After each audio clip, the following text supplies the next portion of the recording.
अजमेर के roadways bus stand पर इन दिनों अराजकता का माहौल देखने को मिल रहा है। स्टेशन परिसर में अज्ञात व्यक्तियों द्वारा वाहनों को मनमाने तरीके से खड़ा किया जा रहा है, जिससे बसों की आवाजाही बाधित हो रही है। साथ ही आमजनों को भारी परेशानी झेलनी पड़ रही है। यात्री बसों तक पहुंचने में दिक्कत महसूस हो रही है। वहीं रोडवेज प्रशासन सब जानते हुए भी मौन दिखाई दे रहा है।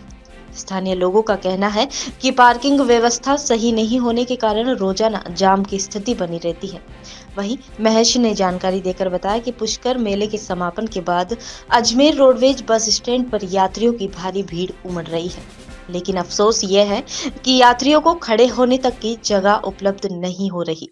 यहाँ आमतौर पर यात्री खड़े होकर बसों का इंतजार करते हैं। वहीं अब प्लेटफॉर्म पर दोपहिया वाहन खड़े नजर आते हैं। दूसरी ओर जहां बसें खड़ी होती है, वहां कहीं चार पहिया वाहन घंटों तक खड़े रहते हैं, जिससे बसों की पार्किंग और मूवमेंट दोनों में दिक्कत आती है। हालात ऐसे हैं कि यात्रियों को बस तक पहुंचने में भी परेशानी का सामना करना पड़ता है। इसके बावजूद रोडवेज प्रशासन इस अवस्था पर कोई ध्यान नहीं दे रहा। आमजन का कहना है कि अगर शीघ्र कोई ठोस कदम नहीं उठाए गए तो स्थिति और भी बिगड़ सकती है। लोगों ने प्रशासन से अपील की है कि यात्रियों की सुविधाओं के लिए सख्त व्यवस्था लागू की जाए और अनाधिकृत वाहनों पर कार्यवाही की जाए। जी, मैं रोडवेज के यहाँ खड़ा हूँ। अजमेर का रोडवेज है और ये एक देखा जाए यहाँ से हजारों बसें यहाँ लगती है। और सबसे बड़ी बात ये है कि अभी पुष्कर मेला चल रहा है और पुष्कर मेले में रोडवेज प्रशासन ने जो सुविधाएं दी है, बसें लगाई हैं, लेकिन इनको देखते हुए वर्तमान में बसें खड़ी रहने की जगह नहीं है।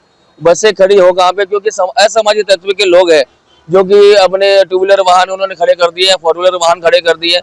तो जो आने वाली जो जनता है, जो पुष्कर मेला देखना चाहती है, पुष्कर जाना चाहती है, उनको कितनी कठिनाई का सामना करना पड़ रहा है। और सबसे बड़ी बात है, प्लेटफॉर्म पे जहाँ जनता होनी चाहिए, जहाँ पब्लिक होनी चाहिए, जहाँ हमारे जो यात्री होने चाहिए, वहाँ पे तो वाहन खड़े नजर आ रहे हैं। तो ऐसा नहीं होना चाहिए और रोडवेज प्रशासन को ध्यान देना चाहिए कि इस पर करोड़ कार्रवाई करके इनका चालान ठोके जो अंदर वाहन खड़े करते हैं। तो सबसे बड़ी रोडवेज के अंदर से लेके बाहर तक यही हालात है। यानी अंदर तो पार्किंग बना रखी है, समाज जो पार्किंग बना रखी है, रोडवे टू व्हीलर वगैरह जो भी है, तो बाहर जाता है तो अपने वाहन अंदर खड़े करके चले जाते हैं और वापस शाम को आते हैं, रात को 2 दिन बाद वहां लेके जाते हैं। तो इन चीजों को नहीं होना चाहिए कि ये जो रोडवेज है ये सिर्फ बसों के लिए बनाया गया है, ना कि टू व्हीलर और फोर व्हीलर की पार्किंग के लिए बनाया गया है।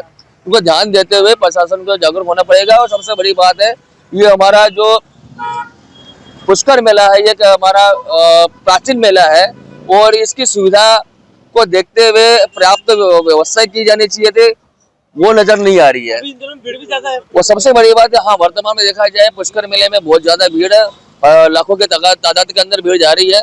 और एक ही माध्यम है क्योंकि बस के द्वारा ही जाया जा पा रहा है, क्योंकि आगे जगह नहीं मिल रही है।